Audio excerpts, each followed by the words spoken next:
Hello students, welcome to EasyElimu, Learning Simplified. My name is Mr. Stanley Ombogo. So dear students, in this interesting episode, I want to take you through some of the language and style used in scene 3 of Act 2. So having looked at the scene, that is a brief background information about the scene, and also having looked at the major thematic concerns, and again the characters involved and their roles. Now allow me take you through language and style. So dear students, scene 3 of Act 2.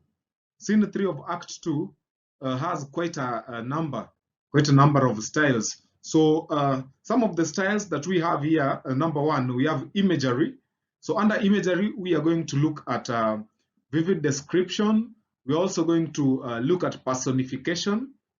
We're also going to look at metaphor. Then lastly, simile. So all these are found in what?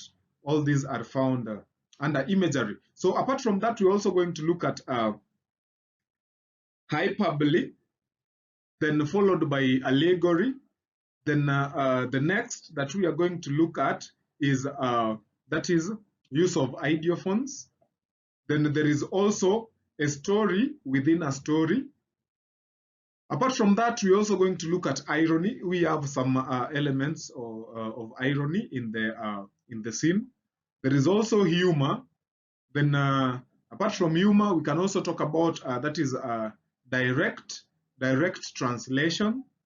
Then we have a flashback. We are also going to look at juxtaposition. Then we have idiomatic concerns. Then we will move to rhetorical questions, and we will wrap it up with ellipsis. Now, on to the next, beginning with the first style, that is vivid description. So remember in the previous videos, we've also been able to discuss some of these styles. That is by getting to define them and all that. So I'm of this opinion that when we keep on defining them in each and every video, it becomes so boring. But no, that is wrong. It is not boring, because after all, we are learning. So dear students, under vivid description, so we are told that the setting of the scene is vividly described. And so we are told that the scene starts at Madingo Golf Club in a sky room, which looks exactly like the jungle room. So the room is well furnished and arranged. The deputy mayor, Honorable Ramdai, Honorable Seima, and Honorable Ted are standing around the tables on which are bottles of gold white and dark rum. So looking at the setting of the scene, there are we are given a detailed information, that is according to how the arrangement of the room is, the position of that is the deputy mayor, Seima, and Ted. So that is what vivid description is all about, bringing out detailed information. So there is also another style still under imagery, dear students, and that is personification. So remember that personification is simply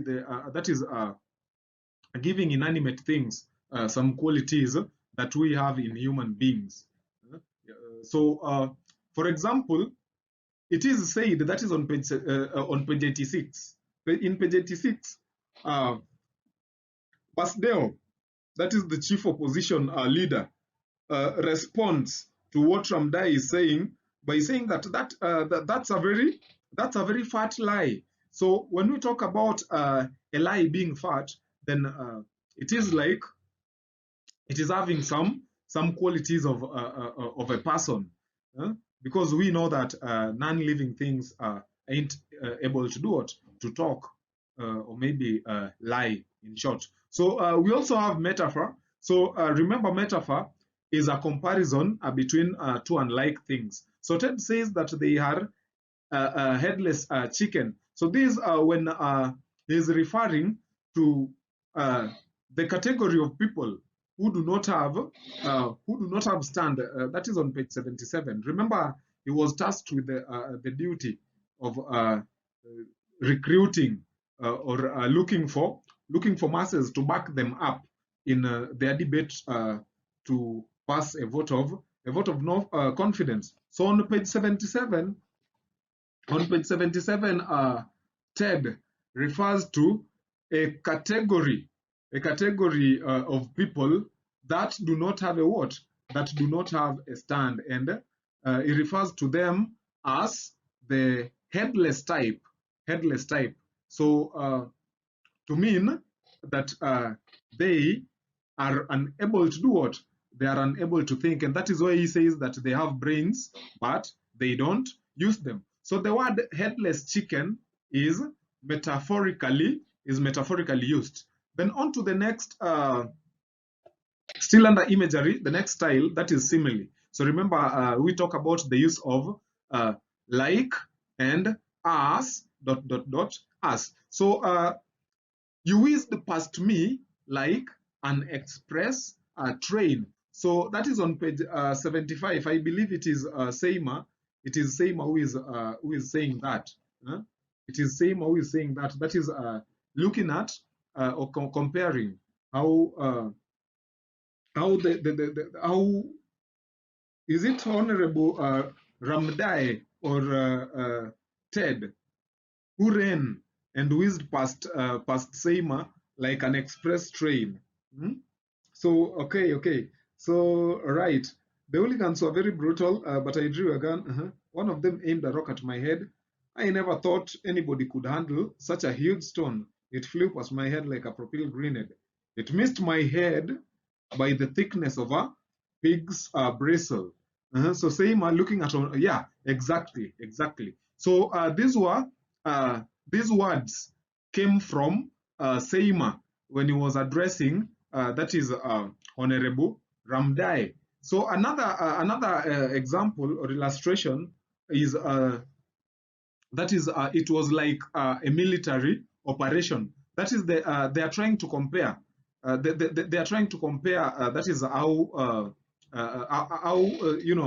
fracas ensued back at the municipal headquarters with the kind of operations that the military police normally do or perform. So again, Ramdai says that they are like headless chicken. So I think we had talked about that. So the reason why Ramdai is also mentioned is because the word headless was mentioned both by Ted and Ramdai. So there is also that is hyperbole, that is exaggeration, where Ted says that he was on phone almost all night, but there is little support forthcoming.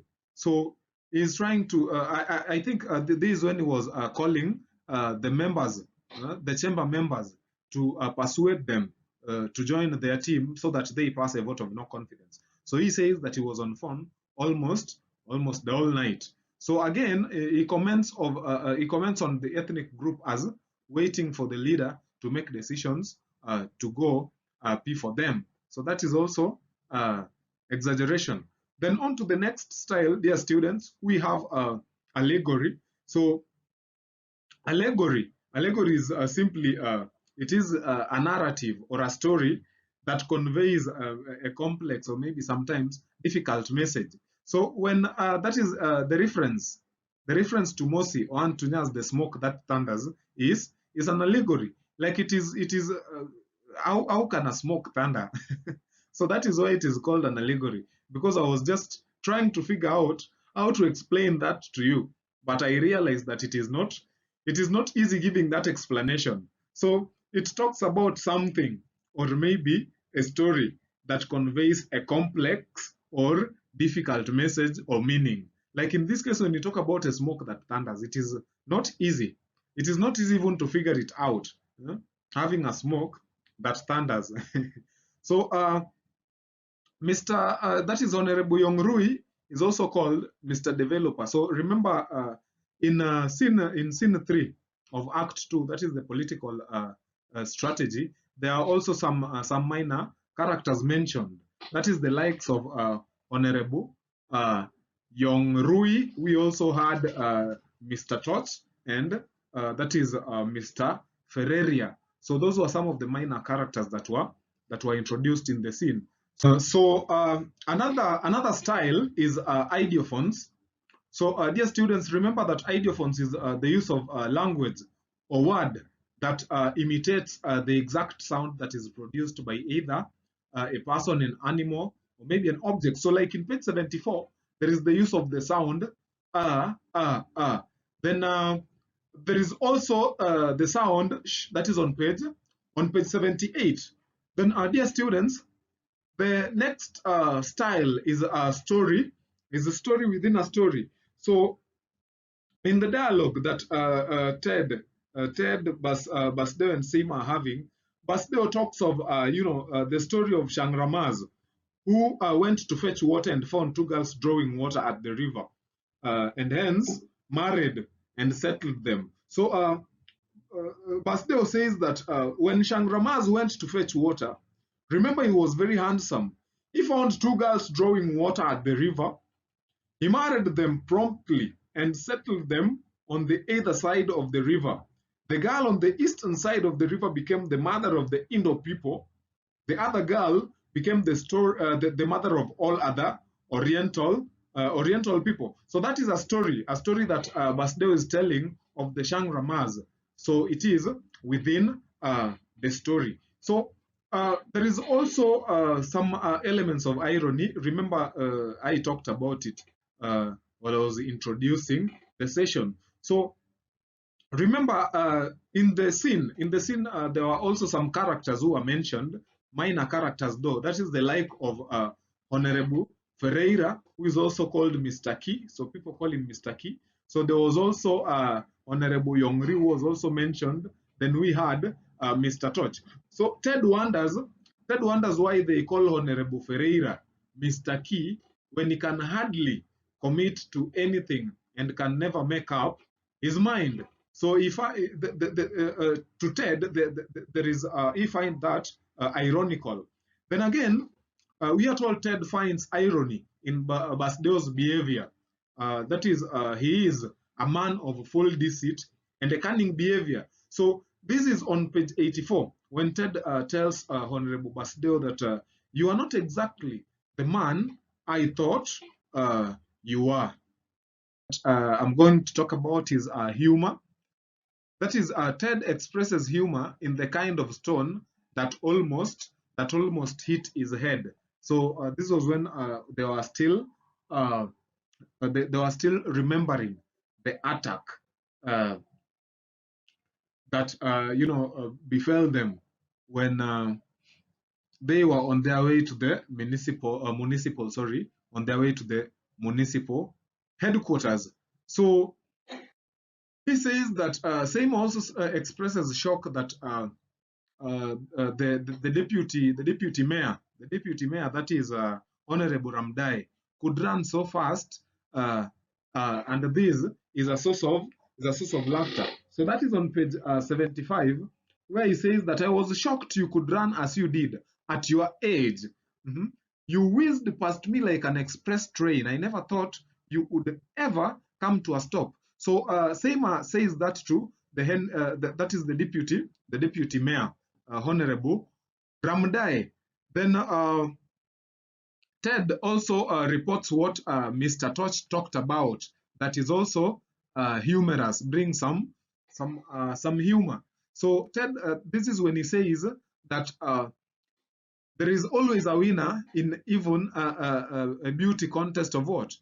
A beauty contest of monkeys. So these were not Ted's utterances, but he was simply reporting what Mr. Toch said about that is Mosi and the deputy mayor, that is Honorable Ramdai, when they were trying to compare their leadership qualities. So again, we also have that is direct translation or mother tongue. When Ted says many wise things and did strange things on phone. That is on page 79. So again, Ted says that what will be will be. So I don't know how that will sound if you try to translate it to your vernacular. What will be will be. So trying to translate it, maybe I can try translate it in. I can try that is translating it in Swahili. So in Swahili it means kama mbaya mbaya, kama mbaya, kama mbaya mbaya. So that is a direct translation. So can you try and translate it in your vernacular to see what you'll come up with? So there is also a direct translation where that is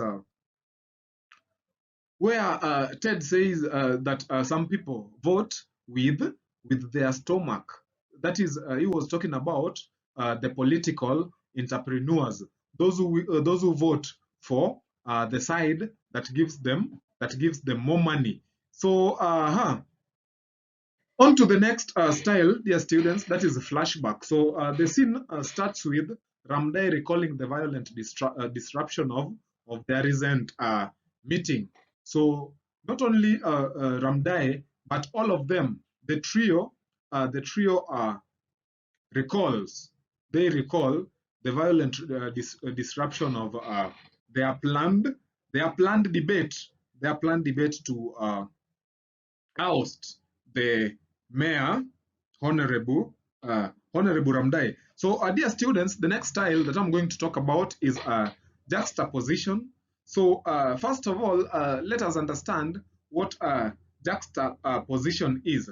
So, dear students, juxtaposition, as used in literature, so it is a style in literature. So, it is an act or an instance of placing two or more things side by side, often to do a comparison.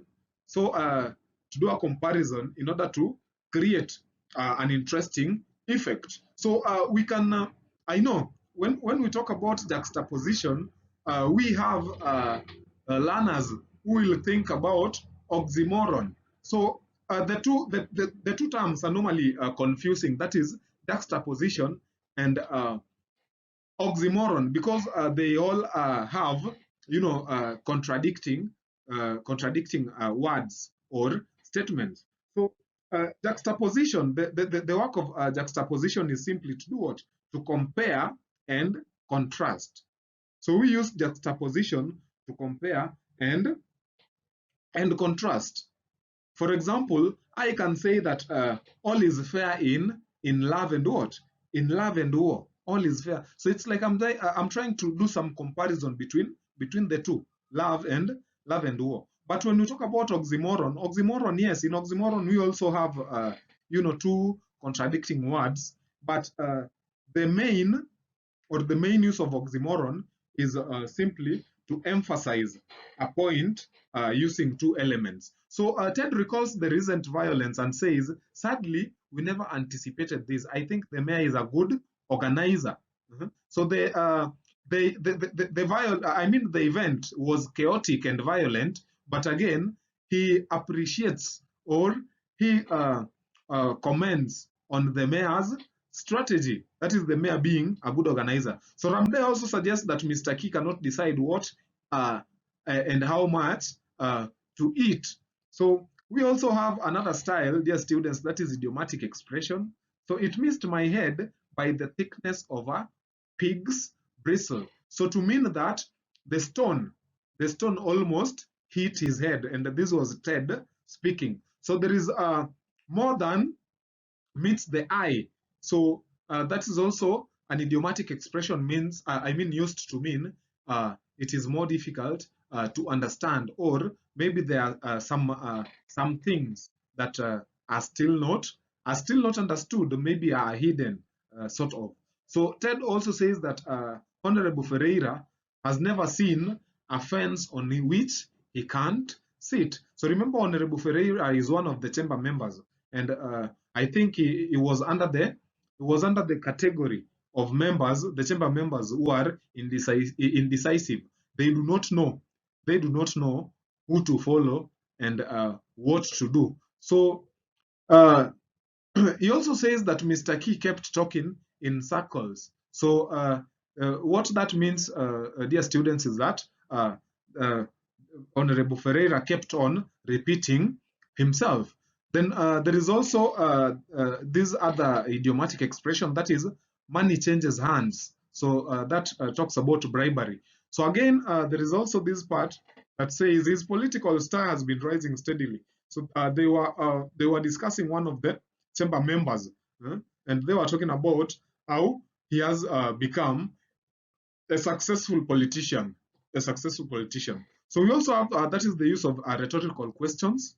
Remember, they do not need or they do not require responses. So Ted asks, "We live only once, don't we?" So that is a rhetorical question. Same also asks questions such as, "Do I look like an errand boy to you? Have you forgotten I will soon be your boss?" So I think this was when he was addressing Honorable Ramdai. Then the last style, dear students, that we have is the use of ellipsis, that is omission of words. And remember, we said that ellipses are normally introduced by a set of dots. That is the way it is displayed on the screen. So Basdeo says, just a sorry, then there is some omission of words, like, then there is again some omission of words, etc. So that is ellipses. So dear students, thank you for watching, and have a wonderful time wherever you're watching from. Bye.